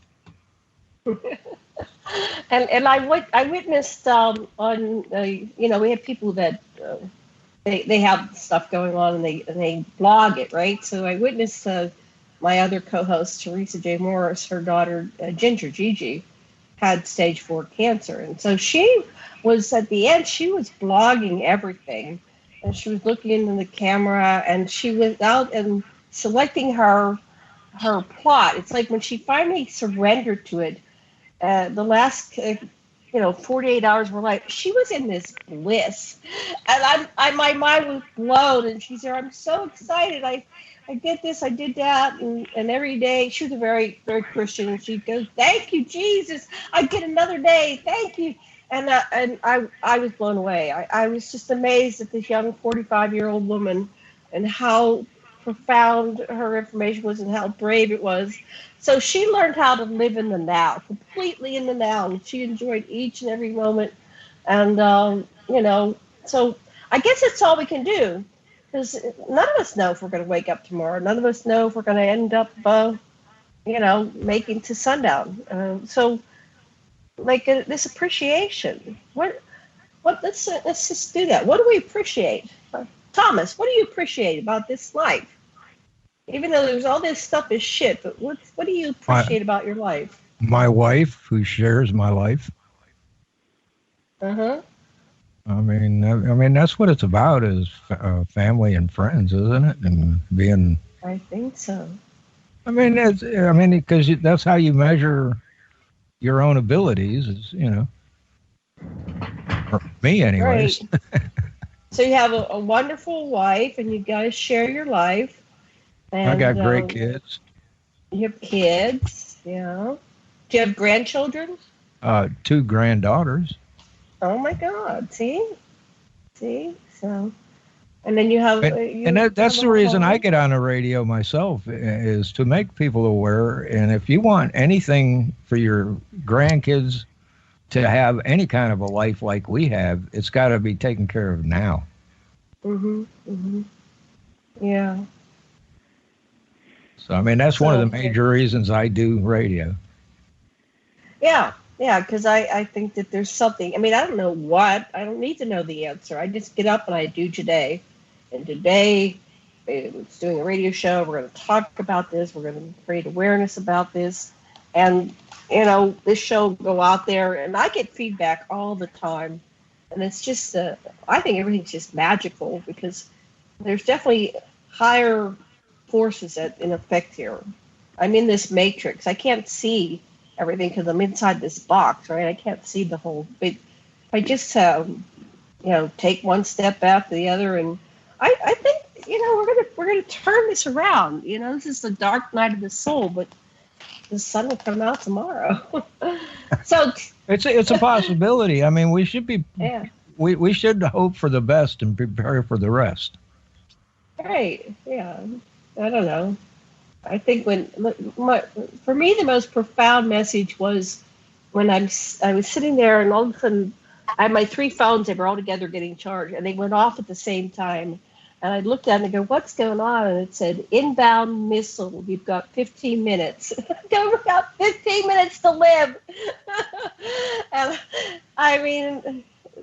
that was, a year ago in January. We got 15 minutes to live. Okay, what am I going to do in this last 15 minutes? What can you do? I'm not sure I'd want to know 15 minutes. Maybe a couple hours, but 15 minutes on that. No, 15 minutes. So I ended up talking to Sasha. We got into a fight. So I told my sister, and I said, "Oh, I love you.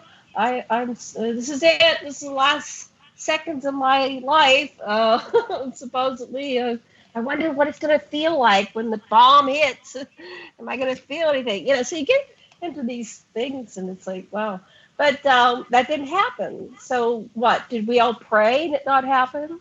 Did the missile come down and get taken out by the Secret Space Force, like they said? Or is this just a dress rehearsal for what's coming now? George talked about World War III. One of the scenarios is that Korea's going to finally get through. And where are they coming? Honolulu. And here's where I live. But anyway, Sasha, and we're going to end up with George. What do you appreciate about life? First of all, I appreciate you beyond everything, absolutely everything. When the young guy's complaining to the old guy at the bar, I got to go home to and the old guy says to the young guy, listen, son, just be glad you got someone to come home to. And Gilgamesh himself, the king of Uruk, was told by the goddess Nisan, his mother, go home, you two will die, Gilgamesh. Go home and enjoy your queen, enjoy your life, and that's where it's at for me. I'm so blessed. I don't know why I live in this bubble of bliss on this sea of trouble, but I'm grateful and I thank God. Yeah. I appreciate you too, sweetheart, and I appreciate my home and my cats and. Every day it's like, I got another day. And then I do go to sleep and go, oh, damn, this and that. And I complain, but at the end of it all, it's like, all right, I'm alive. I'm here. I have another day. So, George, you have a wonderful, beautiful wife, Jillian. And, I've seen you have all these wonderful things you do. And so I'm going to put your book up here. Let's see if we get some sales going. So what are the names of your books, George? The Handbook for the New Paradigm, Embracing the Rainbow, Becoming. And these were given to you by ETs? That's right, directly. So tell us about that. And I've got a couple. I have a couple others that I talk about. Nobody talks about it particularly. Okay. One of them's called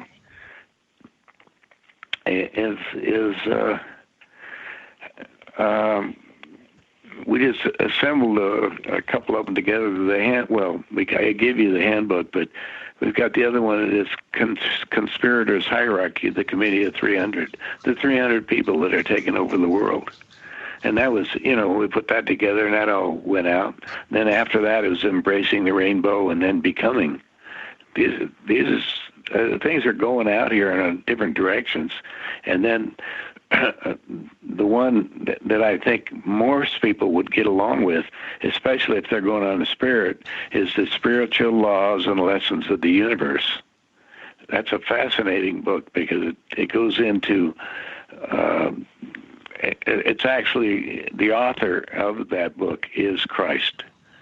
He goes, yes, and seriously. And it was a direct connection that we made when we did that, because that was, as you talk, brought together with other people of like minds, because some of these people were of like minds the same way.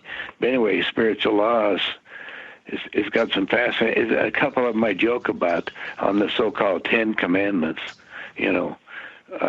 one of them is thou shalt not kill. What's the real commandment? The real commandment is thou shalt not murder thy fellow man in thought or deed. Interesting, huh? Mm-hmm. Wow. Yeah, because it's a little different than the average Joe Blow. Thought or deed. Yes, because thought becomes manifest. To take out the meanings of all of that, I start bringing them out, and I say, that's the attitude that you come out with them. And then the other one that is everybody screws up on is thou shalt keep the Sabbath day holy. Which day is it?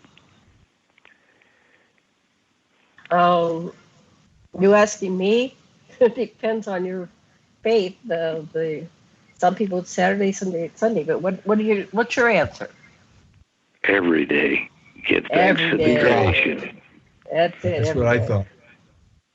You like it? Anyway. I knew that was a trick answer. It was no trick answer. It was just there. But going through, there's 18 laws, and they're all in that book.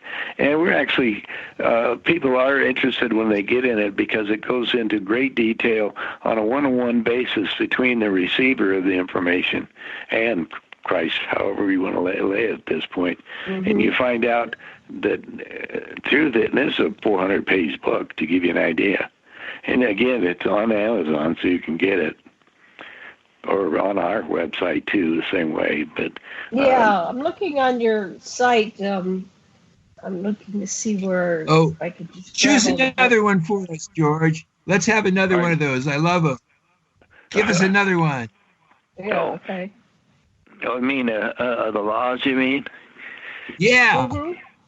Oh, okay. Yeah, I'll get one out of here. Since you love them all.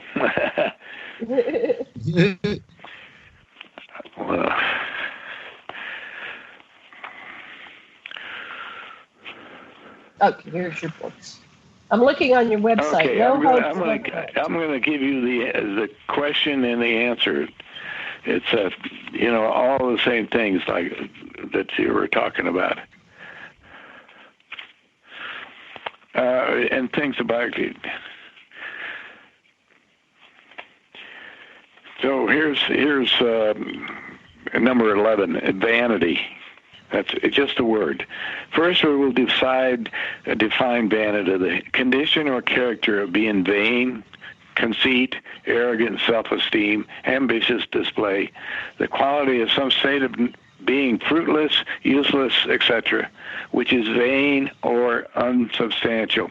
Now we'll define vanity, vain, one, filled with or showing under undue admiration for oneself. Now, the answer is, I'm going to give you the answer from them. Evidence of appearing beautifully physically according to self-accepted or adopted societal standards is most prominent with both male and females, primarily within your Western civilization. Many ones have become ruled by and preoccupied with the physical appearance, which to them most often means being acceptable to others. Why? Because the Antichrist has told you and given precise limitations of what is beauty. For an example, within your controlled advertising media, you have lovely ones who model for products. This is give you desire for these products by creating images for better acceptance value by appealing to your innate drive within which they have corrupted and erroneously redefined as sex drive. Remember libido? And thus cause you to want a product which gives the false promise of beauty, sex appeal, health, youth, wealth, status, etc., according to the limited standards of what you must desire, of what beauty, sex appeal, health, youth, wealth, storms, which these models give you taught, represent because they look good. With all the attention given from childhood on only to physical appearance, the spirit within shrivels and pines for allowance and acceptance for freedom. This because the anti-God, which they have now allowed within, slowly crushes and all but destroys the beauty and divineness within the spirit of life and God perfection. Very rare is it linked this day and time that ones have been firmly trapped in the vanity game of the adversary are able to recognize their folly and thus seek to release the false unworthiness and limitation brought upon the superficial preoccupation of the physical image. May want to limit self regardless of physical form. If you recognize that you want too much weight upon your frame and it's not healthy for you, then you must decide to change it and then do it. Until then, need you love yourself, God within, less because you lost or don't look a certain way? No. Commune with their spirit within, and then find out why you consume more than you are able to use. Learn to understand why you do something, and then you can work with positive adjustments within. Your physical health represents your inner health. Disease of the body is a physical manifestation of what has dis-ease in the mind. Clean up your thoughts and your body will be healthy and vibrant as well. It is really so simple, but most of you miss it. You need not miss it anymore now. That's a lot. I just picked one and happened to be one of the real long ones. Let me find some other ones. Oh, that's wonderful. Yeah, it's like their the 10th law he comes up with is hypocrisy. The pretense, pretending to of having feelings or characteristics one does not possess, such as virtue or piety. We discuss under the laws, number 17, that one of the biggest signs carried by one's possessed of evil is their hypocrisy. We will first discuss the hypocrites of your religious institutions, who will carefully cultivate the appearance of godly piety and high virtuous standards, and they will speak with conviction about the virtues of what they and all their magnanimous, goodliness, or godliness possess in order to lead you into the righteousness of God's kingdom, where they themselves reside. So while you decide, or deceived ones are crying tears of joy for being allowed that opportunity to be in the presence of one so great, you gladly fill the hat of this false one with all of the gold you can spare, just so perhaps you too may be found worthy and allowed entrance into God's kingdom. That's just part of that. I'm just giving some of the similar. You have to understand this book when you get through it. It's basically 400 pages of stuff. Wow. What was the name of that book that George you mentioned? With 300. I'm looking it up on Amazon. The Conspirators' Hierarchy, the Committee of 300. Conspirators' Hierarchy. Conspirators' Hierarchy. Now, what's that about? Of the 300. Tell us about. Oh, here it is. The story of the Committee of 300. So tell us. Go ahead and say it. Tell us what this is about. Who are these people? I don't go into the names on the book, but that names them on the inside. The author of that book is John Coleman. Oh, okay. This was one of yours. Did you contribute to this? I mean, what's the significance of this? This is the information that you were a part of? Well, I financed him for 2 years. Oh, you financed him. Okay, I just wondered what your connection was.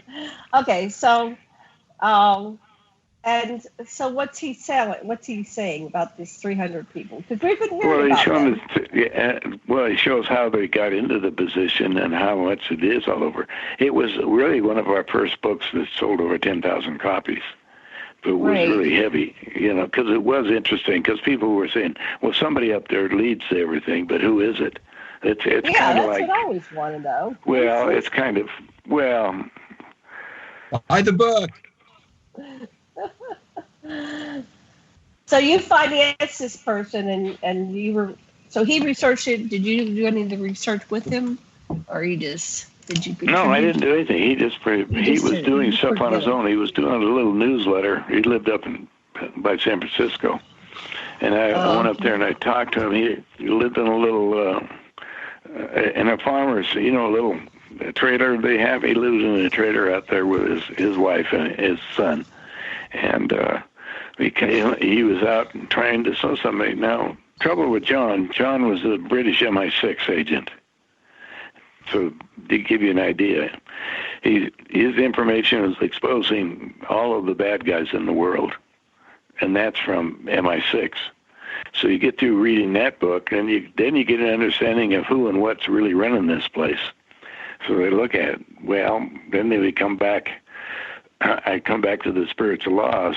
It says in the same thing, spiritual laws and lessons is God's deliverance of truth to you has blinded fledgling creatures. He is offering you the instructions for each enlightened path back home to him and thus to oneness.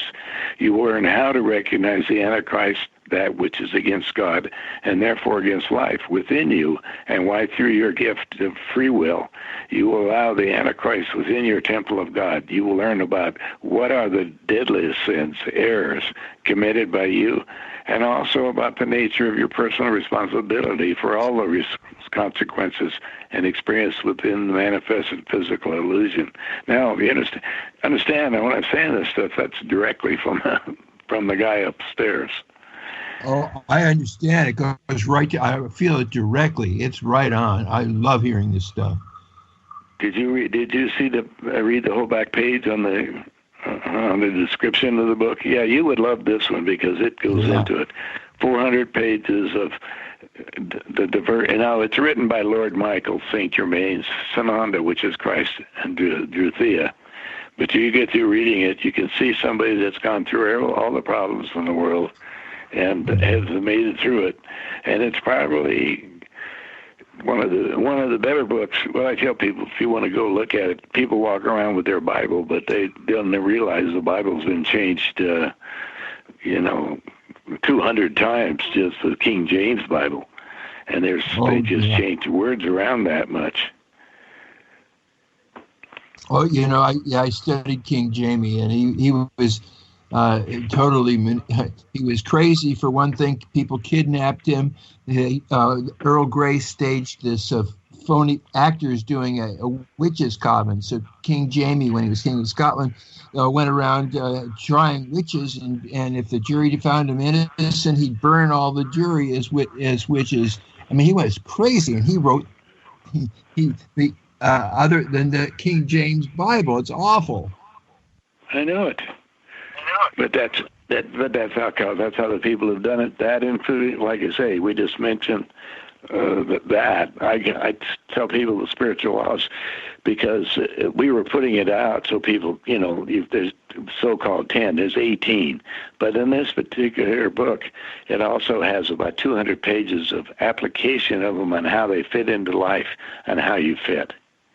And that's like the Committee of 300, naming the 300 families that control the world and how it all fits in. We originally started to print books that the big printers wouldn't take them because they were so, against the game, if you want to call it. So what we did was try to find every book that could come to us. It's like when Conversations with Nostradamus. He was translated through time from Nostradamus, which is kind of fascinating within itself. Anyway, I had that one and a couple. Yeah. Yeah, what got me about Nostradamus was a picture of the Twin Towers coming down that Nostradamus painted. Yeah, that's right. Isn't that funny? That's what. Yeah, they did that on the other one. Yeah. Well, Nostradamus material was very fascinating because it had nothing to do with it other than the subject matter of Nostradamus at that time was alive, trying to communicate through his method of a device. And we put out 2 versions of it, and they hit. That was good. That book hit out real well because the major publishers got it out and put it all, and everybody looked at it. So that was fine. It's like the other side, the Committee of 300, when we did that one, or his other books, Diplomacy by Deception, shows how they can all be, the truth can be covered up by deception and somehow. So we had some people that would get him and get an understanding of how the changes are in life and how we're running, and that's basically how it's all going. And so here we are on a beautiful morning, and here it is coming down today, and I've enjoyed having the evening with you guys, and I hope that a few listeners out there got something out of the conversation that we had together. Well, we have a lot of listeners. I don't know the exact number, but we do have a lot of listeners. So we traveled down into this matrix, and we've got the 300, which people have identified, and things seem to be dark and dreary, which, that's kind of what they put out there, putting out the fear so they can manipulate us. That's what I get. And so, but you have these wonderful books. So you have the dark side, and then you have these wonderful books, that help people lead their, get themselves out of it. So what's your conclusion? I mean, it's like a big journey, the entire continuum. And you've been a part of this. Yeah. Well, the big journey, frankly, of this whole game we were talking about is first rule in the universe: gain all knowledge so you can wisely follow the laws of creation. Mm-hmm. And Does that make any sense? Well, I don't know if we can gain all knowledge, but can we? But I guess at some level. That's what the creation is doing. We're allowed as a particle of the creation, trying to figure out what it is. So that's a good solution. Start with the 18 thing. Gained all knowledge. Start with Jesus' 18 points. I think that's a great place to start. That's I got to see this book. So, yeah. So okay. So everybody get out the books, and they're on George's site, nohugs.com. Go ahead, George. Last minute to you. We're running out of time. The last minute is thanking you guys for the time that we spent this evening putting out information, and hopefully putting out the information to awaken people to who and what they are and what they can do to change their life and make it better for not only yourself, for the rest of mankind. Oh, yes. Well, thank you so much, George, for joining us this evening. As always, it's a delight, and thank you, listeners, for joining us. We will be back again on Sunday, and thank you, Sasha and Thomas Vicker, and thank you, Maui. Thank you, my kitties. Thank everybody, because it is a wonderful life. It's a wonderful existence.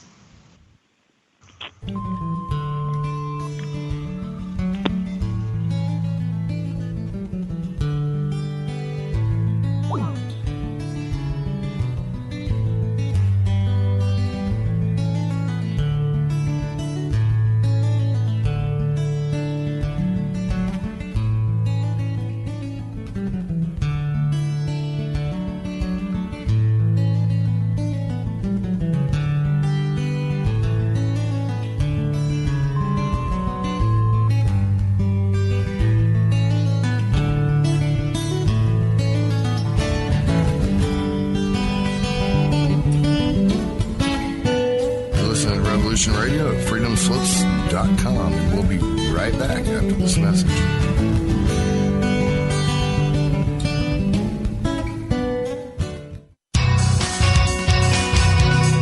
Thank you for listening to Revolution Radio at freedomslips.com. Any commercial advertising you may hear in this program is of the sole discretion and benefit of the host of whose program you are listening to. Revolution Radio does not endorse any commercial products, nor does it accept monetary compensation for on-air advertising of commercial products, nor will it ever. We are and shall remain 100% listener supported. Any product advertising on this program are considered used at higher risk, and Revolution Radio shall not be held liable for any claims or damages received from any product advertised within this program. Revolution Radio, where information never sleeps.